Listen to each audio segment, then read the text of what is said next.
പാറവൂരിൽ DYFI ജില്ലാ സമ്മേളനം സമാപിച്ചു. ഡിവൈഎഫ്ഐ 16-ാം ജില്ലാ സമ്മേളനത്തിന് സമാപനമായി. വയനാട് തുരങ്കപ്പാത നിർമ്മാണത്തിനിടെയുണ്ടായ അപകടത്തിൽ മരിച്ചവർക്ക് അനുശോചനം രേഖപ്പെടുത്തിയ ശേഷം കോടിയേരി ബാലകൃഷ്ണൻ നഗറിൽ നടന്ന പൊതുസമ്മേളനം മുൻ അഖിലേന്ത്യാ പ്രസിഡന്റ് എം.പി. രാജേഷ് ഉദ്ഘാടനം ചെയ്തു. സർക്കാരിന് കിട്ടാനുള്ളതാണ്. പക്ഷേ സതീശൻ എന്ത് ചെയ്തു? സതീശൻ അധികാരത്തിൽ എത്തി 1 മാസത്തിനുള്ളിലാണ് തിരക്ക് തിടുക്കെന്താന്ന് നോക്കിക്കൊള്ളണം. വിഴിഞ്ഞം മെഡിറ്ററേനിയൻ ഷിപ്പിംഗ് കമ്പനി എന്ന ഒരു കമ്പനിക്ക് വിൽക്കാൻ അദാനിയെ സമ്മതിച്ചു. അദാനിക്ക് അനുവാദം കൊടുത്തു. കാരണം സർക്കാരിന്റെ അനുവാദമില്ലാതെ 25% കൂടുതൽ ഓഹരി വിൽക്കാൻ പറ്റില്ല. 49% ഓഹരി വിൽക്കാൻ തീരുമാനിച്ചു. സതീശൻ അറിയാതെ വിൽക്കൂ. സതീശൻ വന്ദേമാതരം അറിഞ്ഞില്ല എന്ന് പറഞ്ഞതുപോലെ പറഞ്ഞു.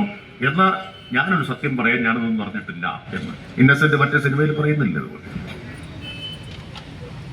പക്ഷെ ഇപ്പൊ കാര്യങ്ങൾ പ്രതിപക്ഷം ശക്തമായിട്ട് ഉയർത്തിയപ്പോ പിടിച്ചു നിൽക്കാനാവില്ല എന്നുള്ള സ്ഥിതി വന്നു. അപ്പൊ അദാനി എഴുതി കൊടുത്തു. ആരും അറിയാതെ, ഇരുചെവി അറിയാതെ സംസ്ഥാന ഗവൺമെന്റ് പണം മുടക്കിയ കേരളത്തിന്റെ അഭിമാന പദ്ധതി അദാനിക്ക് ഇഷ്ടമുള്ള ഒരു കമ്പനിക്ക് വിൽക്കാൻ ഒത്താശ ചെയ്തു കൊടുത്തു. അധികാരത്തിലേറി 1 മാസത്തിനുള്ളിൽ ആരും അറിയാതെ ഡീൽ നടപ്പാക്കാമെന്നാണ് കരുതിയത്. കച്ചവടം ഉറപ്പിക്കാമെന്നാണ് കരുതിയത്. എന്താണ് ഉദ്ദേശം? മുഖ്യമന്ത്രിയാവുന്നതിന് മുമ്പേ വി.ഡി. സതീശൻ ഒരു ചാർട്ടേഡ് വിമാനത്തിൽ, സ്പെഷ്യൽ എയർക്രാഫ്റ്റിൽ കൊച്ചിയിൽ നിന്ന് മംഗലാപുരത്തേക്ക് പോയി. കൊച്ചിയിൽ നിന്ന് മംഗലാപുരത്തേക്ക് വന്ദേ ഭാരത് ഉണ്ട്, വളരെ പെട്ടെന്ന് എത്തുന്നതാണ്. മുഖ്യമന്ത്രി തീരുമാനിച്ചു. അപ്പൊ പലരും പറഞ്ഞു, ഇത്ര കാലം ആകൊരു ബോറടിയായിരുന്നു. 10 കൊല്ലം എല്ലാം കൃത്യമായിട്ട് നടക്കുന്നു, എല്ലാം വൃത്തിയായിട്ട് നടക്കുന്നു, തമ്മിലടിയില്ല, വഴക്കില്ല, ചർച്ചയ്ക്കുള്ള വകുപ്പില്ല. ഇപ്പോഴോ കണ്ടില്ലേ, ഭരണം മാറി, ആകെ ഒരു സന്തോഷം വന്നു. TV ഒക്കെ കണ്ടുകൊണ്ടിരിക്കാൻ എന്ത് രസമാണ്. 24 മണിക്കൂറും TV കാണാനുള്ള വിഭവമുണ്ട്. കാരണം KC വേണുഗോപാലിന്റെ ഫ്ലക്സ് വെക്കുന്നു, ഒരു കൂട്ടർ വന്ന് ആ ഫ്ലക്സിൽ പാലഭിഷേകം നടത്തുന്നു, മറ്റേ കൂട്ടർ വന്നതിൽ ചാണകം ഒഴിക്കുന്നു, 2 കൂട്ടരും തമ്മിൽ അടിക്കുന്നു, വേറൊരാൾ വന്നിട്ട് തലയിൽ പെട്രോൾ ഒഴിക്കുന്നു, എന്നിട്ട് സതീശനെ മുഖ്യമന്ത്രിയാക്കിയില്ലെങ്കിൽ ഞാൻ ഇപ്പൊ തീക്കൊളുത്ത് ചാവുമെന്ന് പ്രഖ്യാപിക്കുന്നു. ചാനലുകൾക്ക് സന്തോഷം, വീട്ടിലെ സ്വീകരണ മുറിയിൽ ചാനൽ മാറ്റി മാറ്റി ഈ നാടകം മുഴുവൻ കാണുന്ന ആളുകൾക്കും സന്തോഷം. ഇതുവരെയുള്ള ബോറടിക്ക് അവസാനമായി. മാറ്റം വന്നില്ലേ? മാറ്റം ഉണ്ടായി കേരളത്തിൽ. അവസാനം തമ്മിലടിച്ച് 2 ആഴ്ച കഴിഞ്ഞൊരു മുഖ്യമന്ത്രിയെ തീരുമാനിച്ചു. മുഖ്യമന്ത്രി തീരുമാനിച്ചപ്പോണ്ടായ മാറ്റം എന്താ? സത്യപ്രതിജ്ഞയ്ക്ക് കേരളത്തിന്റെ ചരിത്രത്തിൽ ആദ്യമായി വന്ദേമാതരം പാടി. ഏത് വന്ദേമാതരം? നിയമസഭാംഗമായി സത്യപ്രതിജ്ഞ ചെയ്യുമ്പോഴും അച്ഛന്റെ പേര് ഇത് തന്നെ ആയിരുന്നില്ലേ? 6ാമത്തെ തവണ പുതിയ പേര് വന്നതാണ്. 5 തവണ വി.ഡി. സതീശനായിട്ട് സത്യപ്രതിജ്ഞ, 6ാമത്തെ തവണ വടശ്ശേരി ദാമോദര മേനോൻ സതീശനായിട്ട് മാറി. ഇനി എന്തെല്ലാം മാറ്റം കാണാനിരിക്കുന്നു? പിന്നെന്താ മാറ്റം? UDF ഗവൺമെന്റ് അധികാരത്തിൽ വന്നു.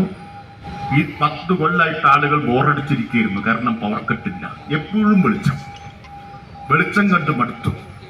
വൈക്കം മുഹമ്മദ് ബഷീർ പറഞ്ഞതുപോലെ വെളിച്ചത്തിനെന്ത് വെളിച്ചം എന്നും പറഞ്ഞ് ആളുകൾ ബോറടിച്ചിരിക്കുകയായിരുന്നു. ഇപ്പൊ പവർ കട്ട് വന്നു, ഇല്ലേ? പവർ കട്ട് വന്നു. നെതർലൻഡ്സും മൊറോക്കോയും തമ്മിലുള്ള ലോകകപ്പിലെ നിർണായകമായിട്ടുള്ള മത്സരം ഷൂട്ടൌട്ടിലേക്ക് കടന്നു. നെതർലൻഡ്സിന്റെ താരം ആദ്യത്തെ പെനാൽറ്റിക്ക് കെടുത്തു. പന്ത് പോസ്റ്റിൽ എത്തുന്നതിന് മുമ്പ് ഇവിടെ കറണ്ട് പോയി. എന്താ സംഭവിച്ചെന്ന് ആർക്കും അറിയാൻ പറ്റില്ല. പവറക്കട്ട് തിരിച്ചു വന്നു. സണ്ണി ജോസഫ് ഇന്ന് പറഞ്ഞിട്ടുണ്ട്, പവറക്കട്ട് പരിഹരിക്കാനുള്ള ഒരു പുതിയ സാങ്കേതിക വിദ്യ ഞങ്ങൾ കണ്ടു. ആദ്യം പ്രഖ്യാപിച്ചത് ആരാന്നറിയോ? അമിത്ഷയാണ് പറഞ്ഞത്. അമിത്ഷാ പറഞ്ഞു, ഇന്ത്യയിലെ ഏക കമ്മ്യൂണിസ്റ്റ് ഗവൺമെന്റിനെ തൂത്തെറിയും ഈ തെരഞ്ഞെടുപ്പിൽ അമിത്ഷാ പ്രഖ്യാപിക്കുകയാണ്. അമിത്ഷായുടെ പ്രഖ്യാപനം യാഥാർത്ഥ്യമാക്കാൻ വേണ്ടി കേരളത്തിൽ ഒരുമിച്ച് അണിനിരുന്നവരാരൊക്കെയാണ്? ജമാഅത്തെ ഇസ്ലാമി, UDF, മറ്റെല്ലാ തരത്തിലുള്ള വർഗീയ സംഘടനകൾ. അവർക്ക് പിന്തുണ കൊടുത്തത് ആര്? BJP. 30 സീറ്റിൽ ഇടതുപക്ഷത്തിന്റെ പരാജയം ഉറപ്പാക്കാൻ വോട്ട് മറച്ചു കൊടുത്തതും 3 സീറ്റിൽ BJPക്ക് ജയിക്കാൻ വോട്ട് മറച്ചു കൊടുത്തതുമായിട്ടുള്ള ഡീല്. അതാണ് കേരളത്തിൽ നടന്നത്. ഇന്ത്യയിലെ അവശേഷിക്കുന്ന ഏക ഇടതുപക്ഷ ഗവൺമെന്റിനെ, കമ്മ്യൂണിസ്റ്റ് പാർട്ടി നേതൃത്വം കൊടുക്കുന്ന ഗവൺമെന്റിനെ അട്ടിമറിക്കുക എന്നത് ആരുടെ ലക്ഷ്യമായിരുന്നു? RSSന്റെ ലക്ഷ്യമായിരുന്നു. അമിത്ഷാ അത് പരസ്യമായി പ്രഖ്യാപിച്ചു. ആ ലക്ഷ്യം നിറവേറ്റാൻ വലതുപക്ഷ ശക്തികളാകെ ഒരുമിച്ച് അണിനിരുന്നു. എന്നിട്ട് അപ്പൊ ചിലരൊക്കെ തർക്കമുള്ള ശ്ലോക ചരണങ്ങൾ ഉൾപ്പെടുന്ന വന്ദേ മാതരം, ഇതുവരെ എവിടെയും പാടിയിട്ടില്ലാത്ത തർക്കമുള്ള ചരണങ്ങൾ ഉൾപ്പെട്ട വന്ദേ മാതരം പാടി VD സതീശനും മുസ്ലിം ലീഗ് മന്ത്രിമാരുമെല്ലാം അതിന് നിന്നുകൊടുത്തു. ചോദ്യം വന്നപ്പോ സതീശൻ പറഞ്ഞു, ഞാനൊന്നും പറഞ്ഞില്ല അല്ലേ. വന്ദേ മാതരം പാടി പിന്നെന്തായ മാറ്റം എന്താ? സത്യപ്രതിജ്ഞയ്ക്ക് വന്നപ്പോ വേറൊരു മാറ്റം.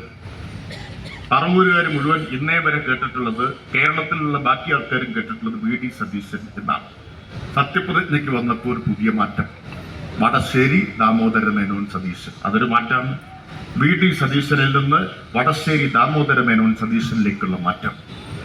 അപ്പൊ പത്രക്കാരൊക്കെ ചോദിച്ചു, CM ഇതെന്താ ഇങ്ങനെ, വലിയ വിമർശനം വരുന്നുണ്ടല്ലോ. അപ്പൊ അദ്ദേഹത്തിന്റെ മറുപടി, ഞാൻ എന്റെ അച്ഛന്റെ പേര് പറഞ്ഞതിൽ തെറ്റുന്നു. ഡാമിൽ നിന്ന് വൈദ്യുതി ഉൽപ്പാദിപ്പിക്കാൻ ഉപയോഗിക്കുന്ന വെള്ളം പമ്പ് വെച്ച് തിരിച്ചടിച്ച് ഡാമിലേക്ക് തന്നെ കയറ്റി ആ വെള്ളം ഉപയോഗിച്ച് വീണ്ടും വൈദ്യുതി ഉണ്ടാക്കുക. പക്ഷേ ഒരു 10-25 വർഷം എടുക്കും. കണ്ടില്ലേ? ഞാൻ പറയുന്നതല്ല വീഡിയോ, അദ്ദേഹത്തിന്റെ വീഡിയോ ആണ് ഞാൻ പറയുന്നത് അല്ലേ. മാറ്റം വന്നില്ലേ? പിന്നെ വന്ന മാറ്റം എന്താ? വന്ന മാറ്റം നമ്മൾ കാണുകയാണ്. ഭരണഘടന ഭേദഗതി ചെയ്ത് ജനാധിപത്യ അട്ടിമറിച്ച് ഭരണത്തിൽ തുടരാൻ BJP നടത്തുന്ന ശ്രമത്തിന് ശക്തി കൂട്ടാൻ മറ്റ് പാർട്ടികളെ പിളർത്തി MP-മാരെ വിലക്കെടുക്കുകയാണെന്ന് NP രാജേഷ് പറഞ്ഞു. വിശ്വാസിക്ക് പോലും BJPയുടെ ഭരണത്തിൽ രക്ഷയില്ലെന്നുള്ള തെളിവുകളാണ് അയോധ്യയിലെ ക്ഷേത്രക്കൊള്ളയിലൂടെ പുറത്തു വന്നിട്ടുള്ളത്. മന്ത്രിസഭയുടെ സത്യപ്രതിജ്ഞയ്ക്ക് വന്ദേമാതരം മുഴുവൻ പാടിയതിലൂടെ കേരളത്തിലെ UDF സർക്കാരിന്റെ വഴി ഏതെന്ന് വ്യക്തമായിരിക്കുകയാണെന്നും MP രാജേഷ് പറഞ്ഞു. ജില്ലാ പ്രസിഡന്റ് അഡ്വക്കേറ്റ് ബിബിൻ വർഗീസ് അധ്യക്ഷത വഹിച്ചു. CPIM ജില്ലാ സെക്രട്ടറി S സതീഷ്, സംസ്ഥാന കമ്മിറ്റി അംഗം S ശർമ്മ, DYFI കേന്ദ്ര കമ്മിറ്റി അംഗം ഡോക്ടർ ചിന്ത ജെറോം, ജില്ലാ സെക്രട്ടറി അഡ്വക്കേറ്റ് നിഖിൽ ബാബു, സംസ്ഥാന സെക്രട്ടേറിയറ്റ് അംഗം AR രഞ്ജിത്ത്, കമ്മിറ്റി അംഗങ്ങളായ KP ജയകുമാർ, ജില്ലാ ട്രഷറർ മീനു സുകുമാരൻ, വൈസ് പ്രസിഡന്റുമാരായ Maneesha Radhakrishnan, PA Ashkar, Jio Pius, joint സെക്രട്ടറിമാരായ Amal Souhan, KT Akhildas, KC Arunkumar, secretariat അംഗം N ശ്രേഷ, സംഘടനാ സമിതി chairman TV Nithin, convener CB Adarsh, CPIM ജില്ലാ കമ്മിറ്റി അംഗം PS ശൈല എന്നിവർ സംസാരിച്ചു.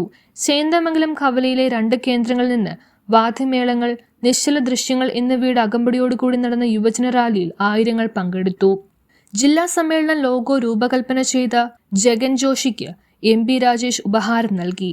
ഏറ്റവും കൂടുതൽ രക്തദാനം ചെയ്ത് സമ്മേളന പ്രതിനിധി ശശാങ്കിന് S ശർമ്മ ഉപഹാരം നൽകി. News bureau, Paravur.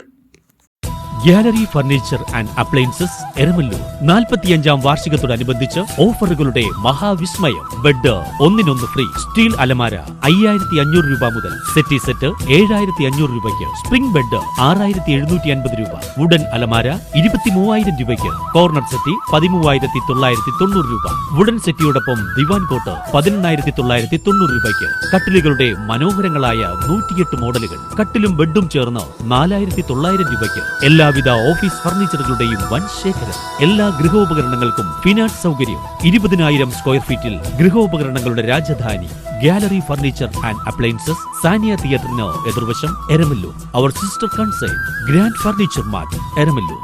45 വർഷത്തെ പാരമ്പര്യമാണ്.